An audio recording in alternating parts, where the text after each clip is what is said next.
Al inicio de la gran controversia entre el bien y el mal, el autor de la rebelión propuso poder hallar, aparte de Dios y de someterse al Creador, un modo de vida que garantizaría la igualdad, la felicidad de los seres celestiales.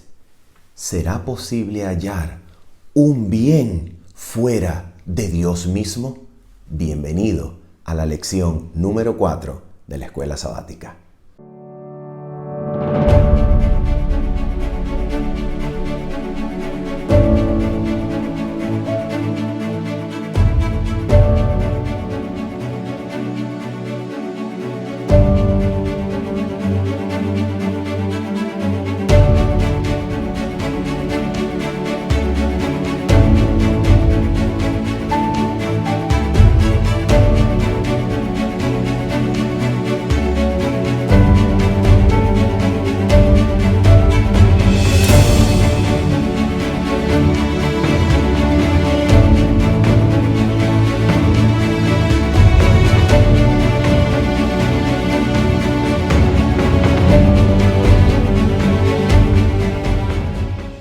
Mis queridos amigos y hermanos, sean todos bienvenidos en el nombre de nuestro Señor Jesucristo a una nueva edición de este comentario a la lección de la Escuela Sabática, que en el nombre del Señor y gracias a nuestro Padre Celestial nos regala en esta oportunidad la valiosa oportunidad de abrir las Sagradas Escrituras e indagar en ellas para que veamos cómo Jesucristo, como aquel que ejecuta el plan de la salvación, no solamente en beneficio del hombre, sino en beneficio de las miradas de todo el universo que miraba a Cristo para conocer el carácter de Dios, recobra la lealtad y el amor de las criaturas inteligentes que no se resistan al poder de su atracción, sino que cedan a la influencia de su amor,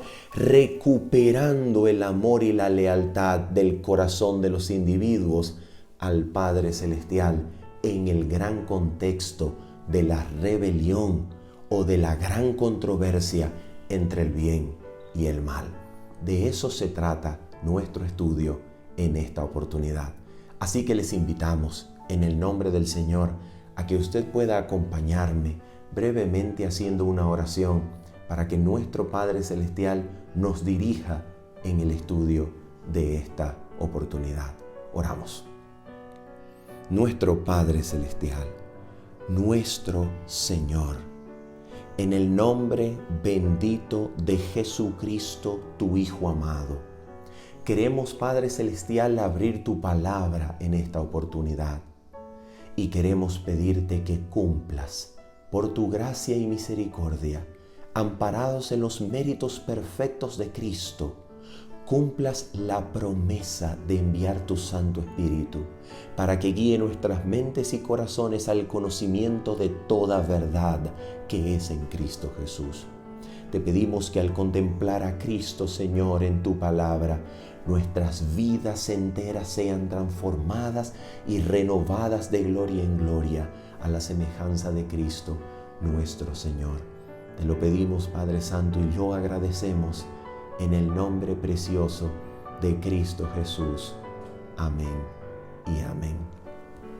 Queridos hermanos, queremos iniciar entonces nuestro estudio de esta lección de la Escuela Sabática presentando un texto que se encuentra en el Salmo número 16. Vamos a mirar este Salmo y vamos a ver el primer y segundo versículo con los cuales este Salmo comienza.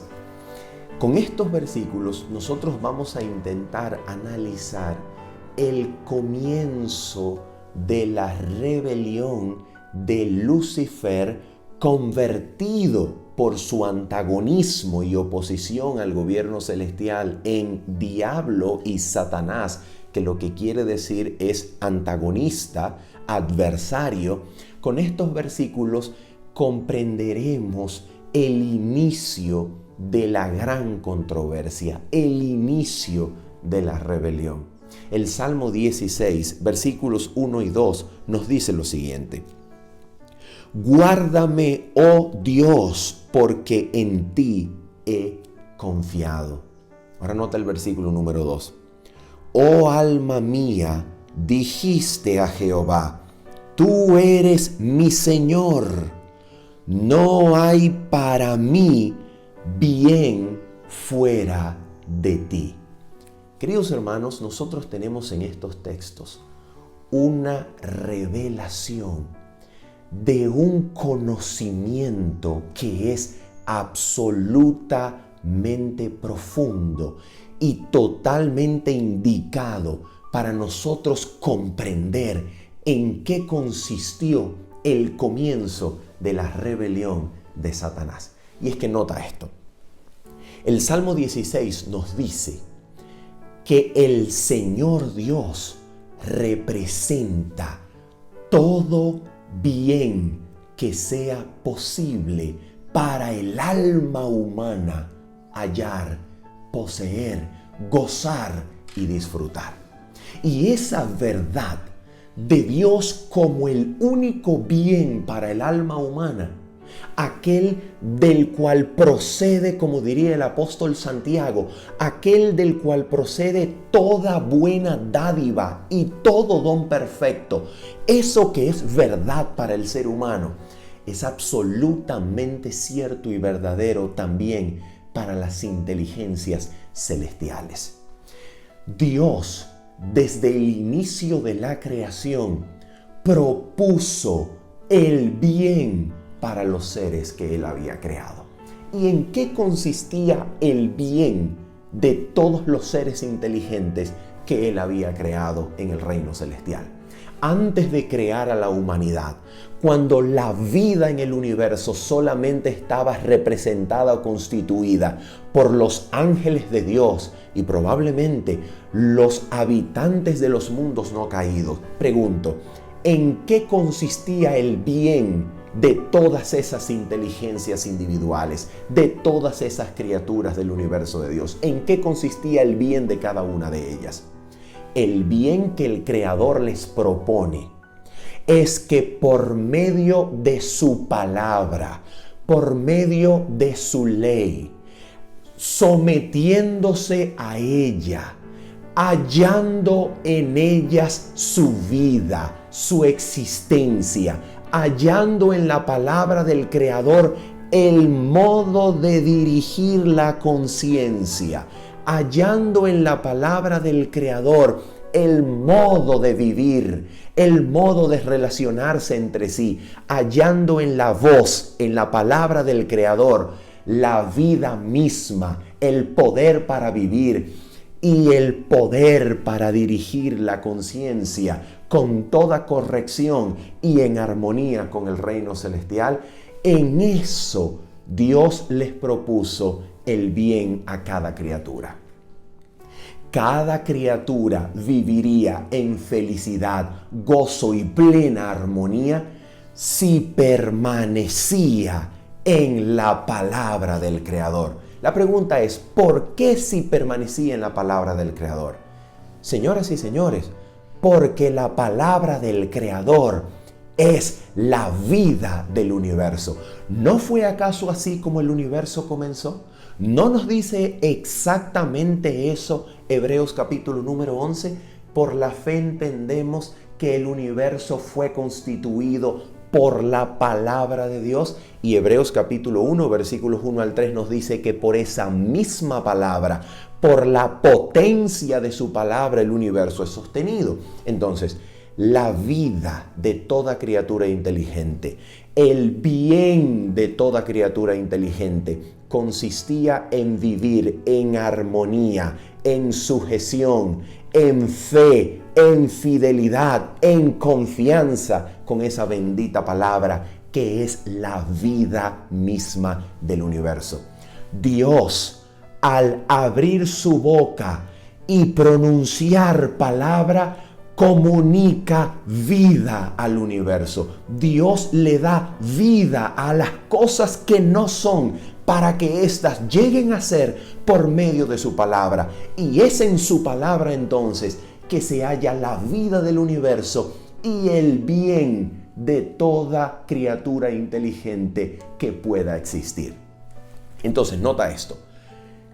David nos dice en el Salmo 16, a través de una revelación impresionantemente profunda, diré yo a mi alma, tú eres mi Señor, no hay para mí bien fuera de ti. Ahora nota esto, la rebelión satánica comienza exactamente en el instante en que el querubín cubridor duda de esa verdad, duda de que en el Creador, en su palabra, en vivir en sujeción a Él, se encuentre el único bien de las criaturas celestiales.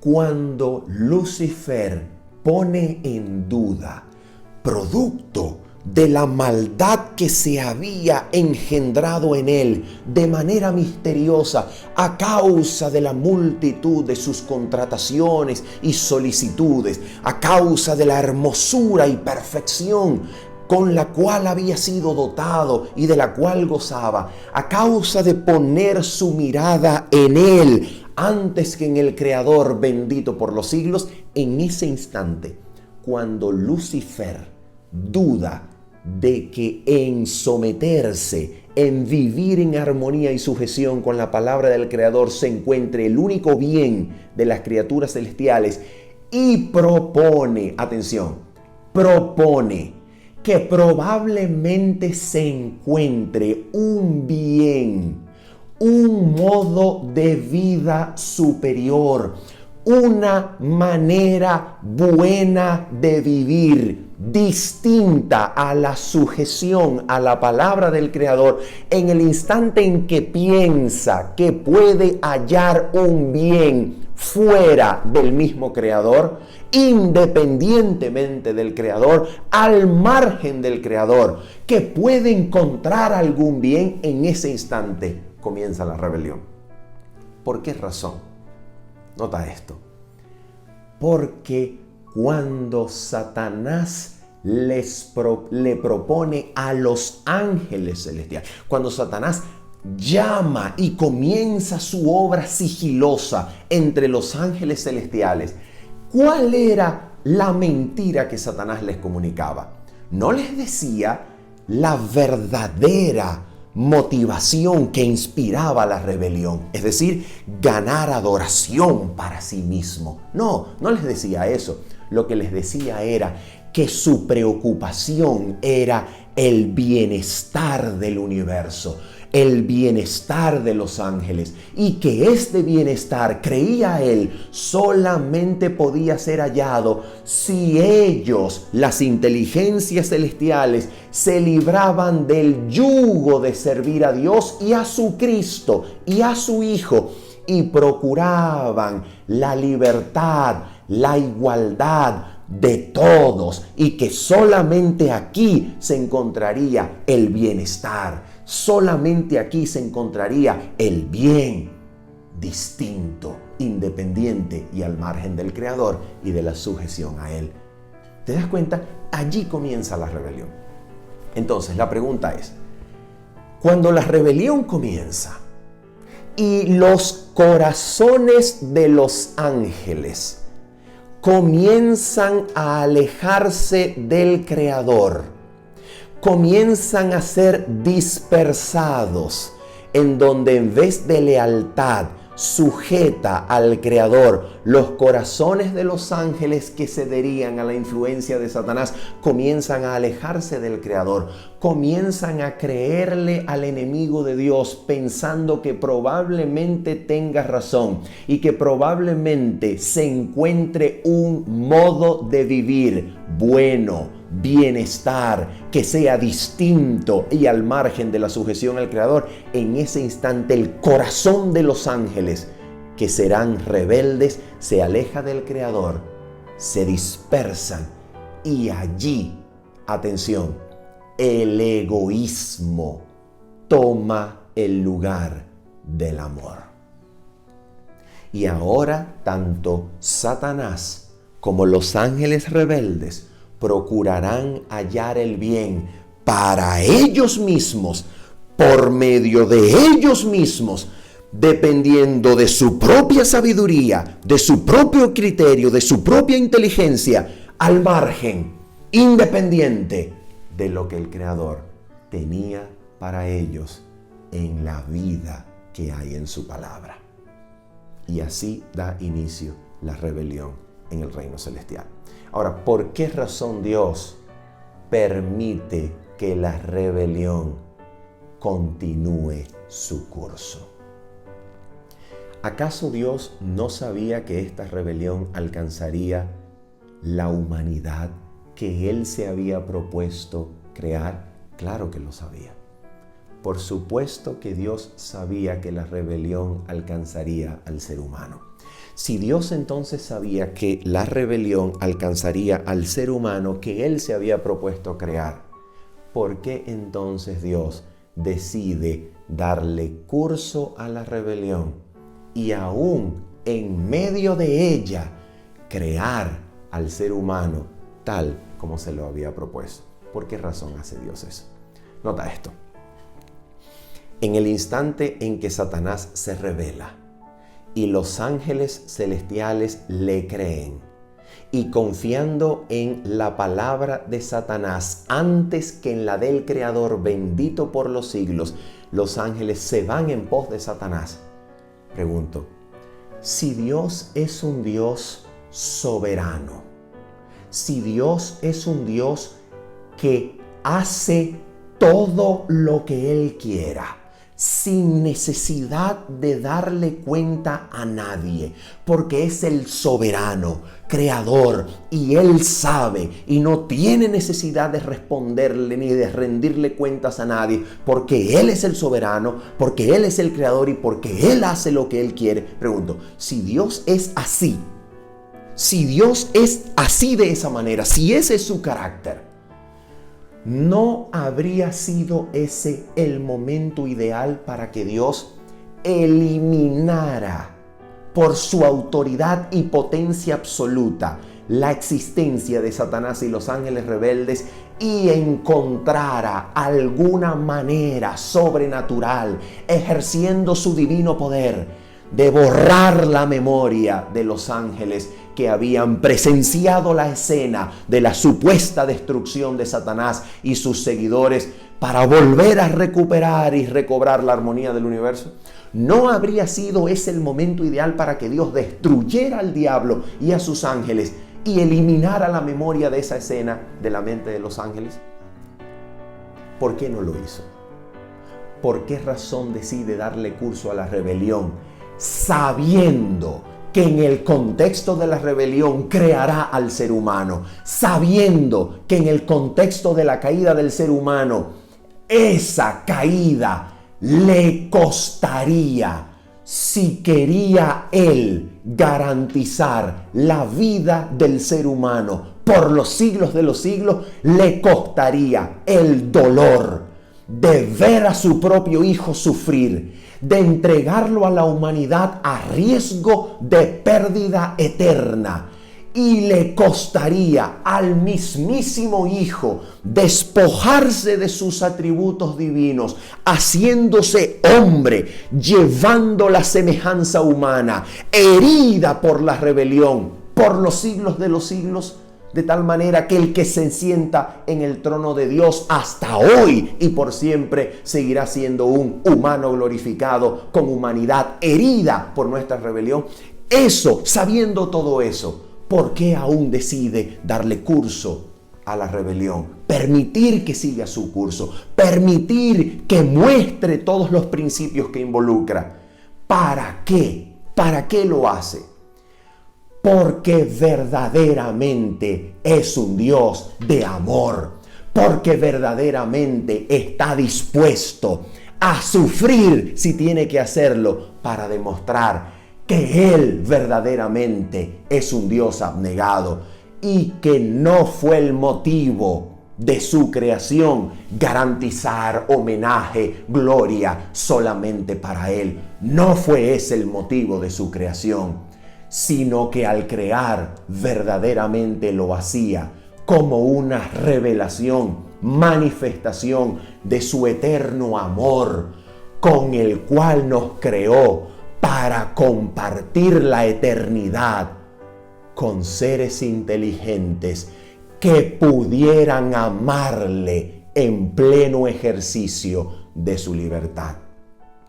Para eso nos creó, por esa razón nos dio la vida, porque nos amó primero y con amor eterno nos dio forma, con amor eterno, sabiendo que le causaría tanto dolor, sabiendo que el mal transformaría para siempre a su Hijo Jesucristo, sabiendo que el mal, la rebelión y el costo de la salvación lo heriría de manera real y genuina. Sabiendo eso, Dios decidió crearnos y darnos vida. ¿Por qué? Porque es verdaderamente bueno. Y eso es exactamente lo que el plan de la salvación nos va a demostrar. Así que Dios crea al ser humano. Y cuando el ser humano se rebela contra Dios, lo que hacía nada más y nada menos era tomar el lado satánico de la controversia. El hombre le creyó a la serpiente. El hombre confió en las palabras de la serpiente. ¿Y qué era exactamente lo que la serpiente proponía? La serpiente proponía comer del árbol del cual Dios había prohibido comer de su fruto, es decir, desobedecer la palabra del Creador. ¿Para qué? Sino que sabe Dios que el día que comáis de él serán abiertos vuestros ojos y seréis como Dios. La palabra es Elohim, seréis como dioses, conociendo el bien y el mal. Eso es exactamente lo que Satanás les estaba proponiendo al ser humano, al hombre y a la mujer. ¿Qué le estaba proponiendo? Le estaba proponiendo una mejor vida, un bienestar supremo, una manera de vivir por encima de la que el Creador les había dado, porque la que el Creador les había dado no era suficientemente buena. ¿Te das cuenta? Le está proponiendo que hay un bien fuera del Creador que él, el hombre, no conoce y que si desobedece, lo conocerá. Eso es exactamente lo que le propone. Y el ser humano, confiando en las palabras de la serpiente, confiando en las palabras de Satanás, desobedece a su Creador. Y en el instante en que el hombre desobedece a su Creador, el amor al Creador es sustituido por el egoísmo.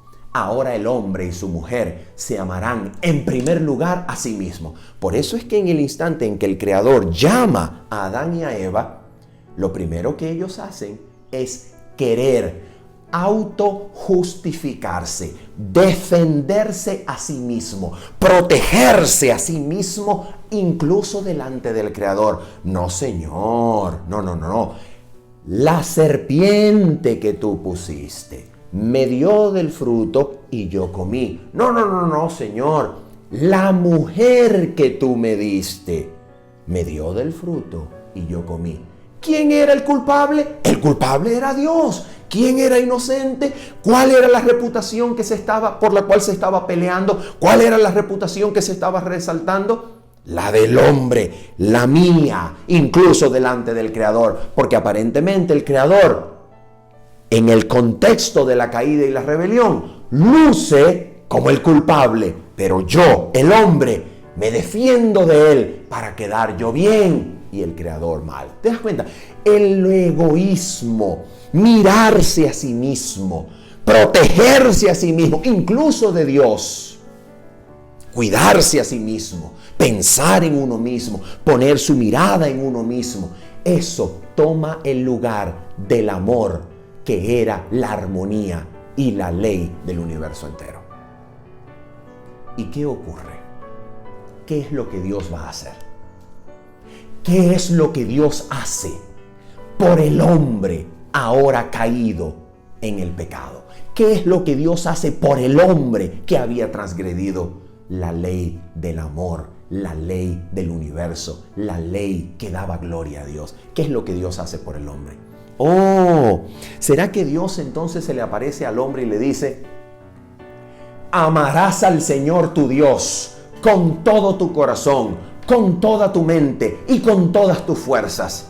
Y el segundo es semejante: amarás a tu prójimo como a ti mismo. Pregunto, ¿puede el hombre caído en el pecado, con un corazón en donde el egoísmo, el orgullo, la preocupación única y solamente por él mismo, puede el hombre con un corazón así, por causa del pecado y la rebelión, puede el hombre amar a Dios con todo su corazón? No puede. No puede. Para el hombre caído es imposible darle el primer lugar a Dios. ¿Por qué razón? Porque el ánimo carnal es enemistad contra Dios y no se sujeta a la ley de Dios, ni tampoco puede. Romanos capítulo número 8 nos declara contundentemente eso. Pregunto entonces, ¿puede Dios ganar de vuelta el amor del hombre para él dándole la ley, dándole una ley? ¿Puede el hombre ganar de vuelta la lealtad del hombre diciéndole: ven acá, hombre, de ahora en adelante me amarás con todo tu corazón, con toda tu mente y con todas tus fuerzas? Y el segundo es semejante a este: amarás a tu prójimo como a ti mismo. De ahora en adelante vive cumpliendo este mandamiento porque me tienes que amar y de esa manera me amarás. Amándome me amarás. ¿Será que eso tiene sentido? ¿Será que tiene sentido que por medio de la dádiva de la ley Dios se proponga recuperar el amor del hombre? No, no tiene sentido. Eso es exactamente como si yo te dijera que el primer día y la mismísima primera ocasión en la cual yo conocí a quien sería mi futura esposa, María José, en ese momento, en la mismísima ocasión donde la conocí, lo primero que le dije fue: te mando hoy que me ames para que mañana te cases conmigo. ¿Tendrá eso sentido? Una pregunta: si en la mismísima ocasión yo le hubiese dicho eso a quien en el futuro llegaría a ser mi esposa, ¿usted cree que esa dama me hubiese aprendido a amar? No, nada que ver. Si el amor se propone como ley, déjame decirte algo: la primera reacción no es engendrar amor. La primera acción, la primera reacción de esa persona a quien yo le propongo amarme como una obligación será rebelarse contra mí y apartarse. Entonces la pregunta es: ¿cómo Dios gana de vuelta el amor de su creación entera, del ser humano entero hacia sí mismo? ¿Cómo Dios lo gana de vuelta? ¿Cómo Dios hace posible que el hombre pueda llegar a cumplir la ley que dice: amarás al Señor tu Dios con todo tu corazón, con toda tu mente y con todas tus fuerzas? ¿Cómo Dios hace posible eso? Si ya hemos dicho que esto es imposible para el ser humano. Oh, allí donde nosotros los seres humanos encontramos un imposible, Dios nos muestra a Cristo. Allí en donde usted y yo no podíamos amar a Dios, allí Dios saca reluciente, saca brillantemente, saca maravillosamente a la luz pública del universo a Cristo, su Hijo. Y cuando Dios saca a la luz pública del universo a Cristo, su Hijo, ¿qué sucede? ¿Qué sucede cuando Dios te muestra a Cristo? ¿Qué sucede cuando Dios le muestra a Cristo al universo? ¿Qué sucede? Oh, bendito sea su nombre. Vamos a mirar lo que nos dice la Biblia, por favor, en Juan capítulo número 12. Juan capítulo número 12. Vamos a mirar, por favor, qué nos dice la Biblia en Juan capítulo número 12. Vamos a leer desde el versículo número 31. Vamos a mirar esto. Vamos a leer mejor, por favor. Vamos a leer desde el versículo número 27 para tener un contexto más amplio. Juan capítulo número 12, versículo 27 en adelante. Mira lo que dice el mismo Señor Jesucristo. Dice así su palabra. Ahora está turbada mi alma. ¿Y qué diré? Un versículo paralelo a este podría ser Lucas 12:50, donde Jesús dice, de un bautismo tengo que ser bautizado y cómo me angustio hasta que suceda. ¿Te das cuenta? Entonces aquí Jesús dice, ahora está turbada mi alma. ¿Y qué diré? Padre, sálvame de esta hora. Lo que en efecto diría en Mateo 26, versículos 39 en adelante. Padre mío, si es posible, pase de mí esta copa. ¿Te das cuenta? Su sufrimiento, su angustia, la experiencia de los dolores, temores y angustias de la misma muerte fueron tan real para Cristo que Cristo llegó a entristecerse hasta la muerte. Y ahora mira lo que dice aquí. Padre, sálvame de esta hora. Eso diré. Mira cómo continúa. Mas para esto he llegado a esta hora. Mira lo que Jesús le pide a su Padre. Padre, glorifica tu nombre. ¿Te das cuenta dónde el Padre Celestial iba a glorificar su nombre? ¿Qué quiere decir glorificar su nombre? Quiere decir que Dios, por medio de la hora de la muerte de Cristo en la cruz, Dios mostraría su carácter delante del mundo, delante del universo entero que contemplaba la escena, para reputarse, para volver a ganar la gloria que toda criatura inteligente podía alguna vez darle al Padre Celestial, ganarla, recuperarla, retomarla en la hora de la muerte y dolor de su Hijo en la cruz. En la cruz, Jesucristo mostraría quién es el Padre en verdad. En esa hora, delante de todas las inteligencias celestiales y humanas, en la cruz, Cristo mostraría quién es el Padre y quién era Satanás. Mira lo que dice entonces. Entonces vino una voz del cielo. Lo he glorificado y lo glorificaré otra vez. Y la multitud que estaba allí y había oído la voz decía que había sido un trueno. Otros decían, un ángel le ha hablado. Respondió Jesús y dijo, no ha venido esta voz por causa mía, sino por causa de vosotros. Ahora es el juicio de este mundo. Pregunto, ¿ahora a qué ocasión se refiere? A su muerte de cruz. Mira esto, ahora es el juicio de este mundo. Ahora el príncipe de este mundo será echado fuera. Oh sí. ¿Y qué ocurre? Escucha esto. Y yo, versículo 32, y yo, si fuere levantado de la tierra, a todos atraeré a mí mismo. Y decía esto, versículo 33, y decía esto, dando a entender de qué muerte iba a morir.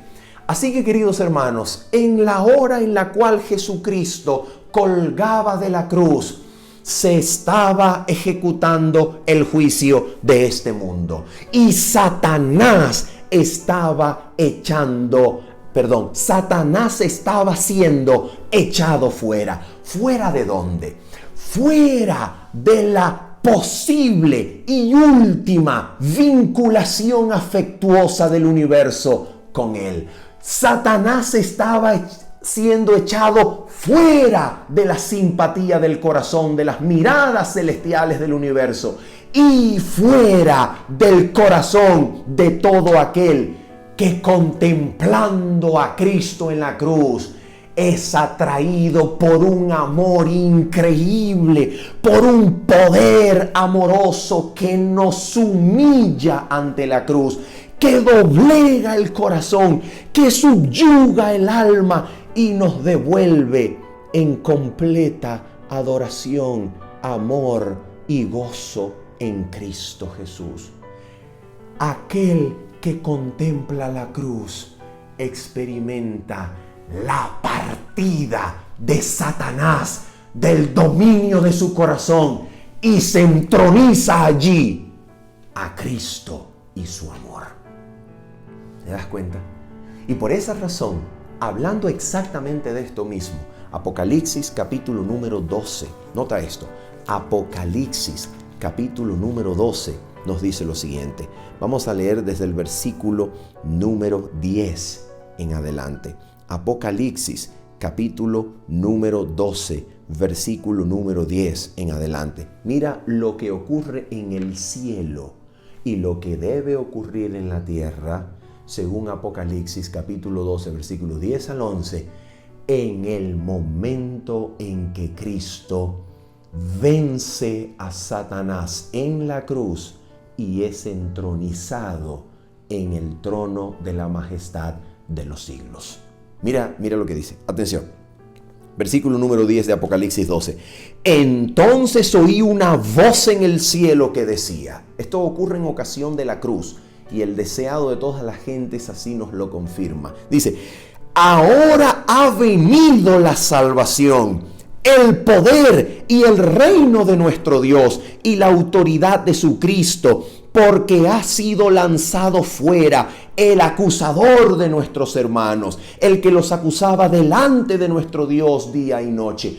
¿Cuándo pierde Satanás su autoridad para acusar a nosotros los seres humanos que vivimos en la tierra delante de los ángeles, delante de Dios, trayendo reproche contra Dios y su reino? ¿Cuándo pierde Satanás esa autoridad? Cuando Cristo lo destroniza, sentándose en su trono de gloria, después de su muerte, resurrección y ascensión. Satanás pierde la autoridad de ir a acusarnos delante del Padre. ¿Por qué? Porque ya no es más el representante de la tierra. Porque aquel reino, aquel trono que había usurpado, le fue quitado por medio de Cristo. Cuando Cristo en la cruz selló, cumplió, consumó el pacto eterno que lo ponía a él, a Jesucristo, como el sustituto y garante, representante de toda la familia humana. En ese momento Dios aceptó a toda la humanidad en su mismo trono de gloria cuando sentó a Cristo en su trono, llevando nuestra semejanza. Allí los brazos del amor eterno rodean al Hijo. Se da la orden, adórenlo todos los ángeles de Dios, como lo confirma el deseado de todas las gentes en la página 773 y 774. Allí se da la orden, adórenlo todos los ángeles de Dios. Y al postrarse delante de Cristo, los seres celestiales aceptaban en el seno del amor infinito a la humanidad entera. Y abrazando a Cristo, los brazos del Padre rodean a la humanidad entera, de manera que toda la humanidad ahora es recuperada, ahora es restaurada al favor del cielo entero. ¿Para qué? Para que ahora, cuando el hombre contemple la cruz, pueda decir: verdaderamente Dios es bueno, realmente me ama, realmente no hay bien para mí fuera de Él. Mi corazón es suyo, mi vida entera es suya. Él es digno, solo Él es digno. ¿Te das cuenta? Entonces mira esto, mira lo que dice el versículo número 11 de Apocalipsis capítulo 12. Y ellos, hablando acerca de nosotros, los hermanos de Cristo que Satanás acusaba allá arriba. Escucha esto. Y ellos le han vencido. ¿A quién? A Satanás. Y ellos le han vencido por medio de la sangre del Cordero y de la palabra del testimonio de ellos. Y no amaron sus vidas hasta la muerte. Cuando contemplamos nosotros a Cristo en su cruz, algo sucede en nosotros. Cuando nosotros elevamos, siendo atraídos por medio de influencias visibles o invisibles, cuando siendo atraídos por medio de Cristo, que está constantemente atrayendo a sí mismo a todo ser humano, cuando nosotros cedemos ante el poder de atracción de Cristo, que es la luz que alumbra a todo hombre que nace en este mundo, que viene a este mundo, cuando nosotros no nos resistimos, no nos oponemos, sino que cedemos a ese poder de atracción que nos atrae por amor a la cruz. Y cediendo al poder del Espíritu Santo que así nos está atrayendo, ejecutando ese poder de atracción en nuestra mente, nosotros en nuestras mentes y corazones contemplamos a Cristo en la cruz. ¿Qué significa contemplar a Cristo en la cruz en nuestras mentes y corazones? Significa que tenemos una comprensión genuina, acertada del plan de la salvación que hemos extraído de las Sagradas Escrituras, del mensaje de un predicador o de alguna otra influencia maravillosa que el Señor usa para dirigir nuestra mente al crucificado. Cuando nuestras mentes y corazones contemplan a Cristo y el conocimiento del plan de la salvación se hace con mi mente y mi corazón, toma mi mente y mi corazón, y la profundidad del amor de Dios alumbra el lugar más recóndito de mi mente y mi corazón. Entonces, ¿qué sucede? Mira lo que sucede. Vamos a leer, por favor, una cita extraordinaria que se encuentra en el Camino a Cristo. Camino a Cristo, página número 15. Mira lo que dice esto. Atención. Por la transgresión, por la transgresión, los hijos de los hombres son hechos súbditos de Satanás. Por la fe en el sacrificio expiatorio de Cristo, los hijos de Adán pueden llegar a ser hijos de Dios. Al revestirse de la naturaleza humana, Cristo eleva a la humanidad. Al vincularse con Cristo, los hombres caídos son colocados donde pueden llegar a ser en verdad dignos del título hijos de Dios. Mira cómo continúa. Tal amor es incomparable, que podamos ser hijos del Rey Celestial, promesa preciosa, tema digno de la más profunda meditación, incomparable, amor de Dios para con un mundo que no le amaba. Y aquí tenemos que hacer una pausa. Esto, queridos hermanos, es exactamente lo que nos dice Romanos capítulo número 3, versículos 21 al 28. Romanos capítulo número 5, versículo número 8 al 10. Segunda de Corintios capítulo número 5, versículo 14. Esto es de lo que se trata. Cuando nosotros no le amábamos, cuando éramos pecadores y enemigos, cuando estábamos muertos en delitos y pecados, Él nos amó primero cuando nosotros no lo hacíamos. Él nos reunió en Cristo, haciéndonos cercanos en su muerte de cruz, cuando nosotros no estábamos interesados, no estábamos arrepentidos y ni siquiera le amábamos, ni le queríamos, ni nos preocupaba su vida, su existencia, su sufrimiento. No, cuando nosotros no lo merecíamos, cuando nosotros estábamos enemistados con Él, Dios muestra su amor para con nosotros, en que siendo aún pecadores, Cristo murió por nosotros. Tal amor es incomparable, tema digno de la más profunda meditación, increíble amor de Dios por un mundo que no le amaba. Y cuando entendemos eso, cuando entendemos que cuando yo no quería, Él me amó primero, Él salió a buscarme. Cuando yo estaba perdido, Él vino a riesgo de pérdida eterna para encontrarme a mí. Cuando entendemos eso, entonces, ¿qué ocurre en el corazón al contemplar la cruz de Cristo? Mira lo que ocurre. Este pensamiento, ¿cuál pensamiento?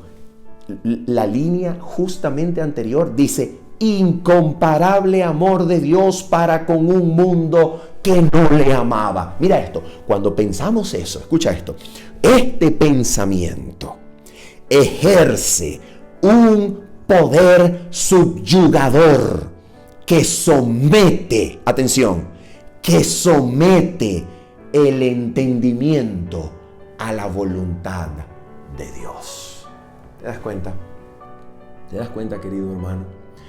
Cuando pensamos que Cristo murió por quien no le amaba, cuando pensamos que si uno murió por todos, entonces todos estábamos muertos, todos murieron. Cuando entendemos que en la muerte de Cristo Dios contó a toda la humanidad, para que toda la humanidad en Cristo muriera, toda la humanidad en Cristo resucitara, Efesios 2 versículo 6, y juntamente con Él nos resucitó y nos sentó en la diestra del trono en los lugares celestiales. Entonces, cuando juntamente con Cristo morimos, cuando juntamente con Cristo fuimos resucitados, cuando juntamente con Cristo fuimos sentados a la diestra de Dios en el trono, en donde Cristo se sentó después de haber vencido, entonces este pensamiento constriñe el corazón, lo aplasta con un amor increíble y el corazón cae sobre la roca, se parte y todo el orgullo, toda la preocupación por nosotros mismos, todo el egoísmo se rinde, se entrega y se somete a Dios, quien nos amó primero.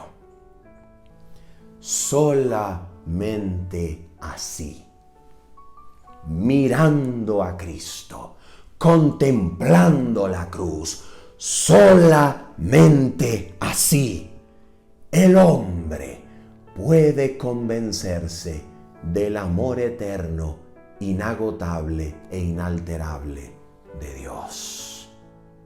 Solamente así, cuando el hombre es atraído a la cruz y el poder subyugador del pensamiento de un Dios que amó a un mundo que no le amaba, a costa, a riesgo de pérdida eterna, con tal sacrificio que le costó a Cristo asumir la humanidad para siempre, humanidad herida por la rebelión, golpeada, sufriente por mi pecado, y Cristo la asume por los siglos de los siglos. Ese pensamiento de tal amor de Dios por un mundo que no le amaba ejerce un poder subyugador en el alma que doblega mi entendimiento, sujeta, somete mi entendimiento a la voluntad de Dios, y entonces me convenzo de su amor,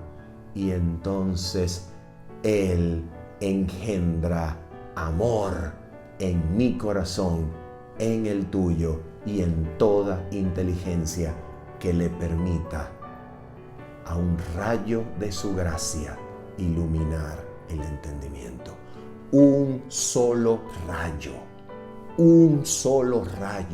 de la gloria de Dios en Cristo que emane de la cruz, que usted y yo le permitamos entrar al entendimiento. Un solo rayo de gloria transforma el corazón de rebelde a sujeto, completamente amoroso, agradecido corazón que lo adora y lo ama por los siglos de los siglos.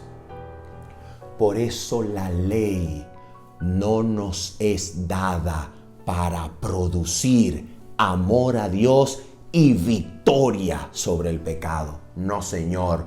Lo único que produce amor a Dios y victoria sobre el pecado es contemplar constante, genuina, real, por siempre la cruz de Cristo, que es el único garante de que la rebelión no volverá a levantarse. Y mirándolo a Él, somos constreñidos y somos hechos crecer de gloria en gloria, amándole más, admirándole más, adorándole más, mientras más vivamos. De eso se trata, queridos hermanos. Entonces, en el corazón que ha sido constreñido, en el corazón que ha sido totalmente humillado en el polvo de la tierra y que se humilla al pie de la cruz, en ese corazón Dios graba su ley. Y allí, en ese corazón, ahora Dios produce obediencia por medio de la vida de Cristo, que ahora ha recuperado ese corazón y vive allí, desplegando la voluntad de Dios, haciendo cumplidor de la ley a ese corazón, garantizando su obediencia constantemente, habiendo unido la voluntad, los deseos, los principios, los designios de ese corazón que antes era rebelde a su voluntad. Y en unión perfecta entre su voluntad y la mía, ahora le obedezco constantemente y puedo guardar su ley venciendo el pecado. Solamente puede ser posible la obediencia que proviene de un corazón convertido que ame de nuevo a Dios por sobre todas las cosas. Pero ese amor no nace como respuesta a un mandamiento. No nace en mí como respuesta al oír: amarás al Señor tu Dios con todo tu corazón, con toda tu mente y con toda tu fuerza. No nace como respuesta de oír la ley. Nace como respuesta de ver, oír, vivir la ley en Cristo, ver a Cristo y permitirle a su amor que me atraiga y que traiga su ley a mi corazón por medio de su misma vida en mí, que es la ley vivida. Cristo, como la ley vivida, viene a vivir su vida en mí, y entonces su amor me constriñe, su amor me doblega, su amor une mi voluntad a la suya, y allí hay poder para obedecer. Solamente allí hay poder para obedecer. De resto, no se puede, queridos hermanos. No se puede. La obediencia no es mi parte en el plan de la salvación. Mi obediencia no es mi parte en el pacto eterno. No. Mi obediencia es obrada milagrosamente por el Cristo viviente que vive su vida en mí, habiendo muerto y resucitado por mí, habiéndose sentado a la diestra del trono de Dios, haciéndose dispensador, habiendo comprado el derecho con su propia sangre, haciéndose dispensador de toda promesa del pacto, que incluye la obediencia, cuando mi corazón es renovado por el Espíritu Santo y la ley de Dios queda escrita adentro. Allí, como dispensador del pacto, como sustituto y garante, como aquel que dio su vida por mí, como aquel que gana de vuelta el corazón a la lealtad a Dios y a su ley, allí Cristo hace posible en mí la obediencia, para que sea posible que haciendo Él en nosotros todo lo que es agradable delante de su Padre, se lleve Él la gloria por los siglos de los siglos, para que mi obediencia sea solo resultado de su poder en mí. Cuando comprendo que Él me amó primero, entonces mi corazón le pertenece para siempre. Y allí donde Él vuelve a ser entronizado y vuelve a vivir la voluntad de Dios en mi vida, allí Cristo garantiza y hace posible la obediencia. Habiendo dicho esto y esperando que usted, su hogar, haya podido contemplar a Cristo a través de este comentario, y contemplando a Cristo usted haya crecido en la gracia de nuestro Señor, esperando y anhelando eso, se despide de usted su servidor y amigo Manuel Ospino diciéndoles bendiciones. Chao, chao.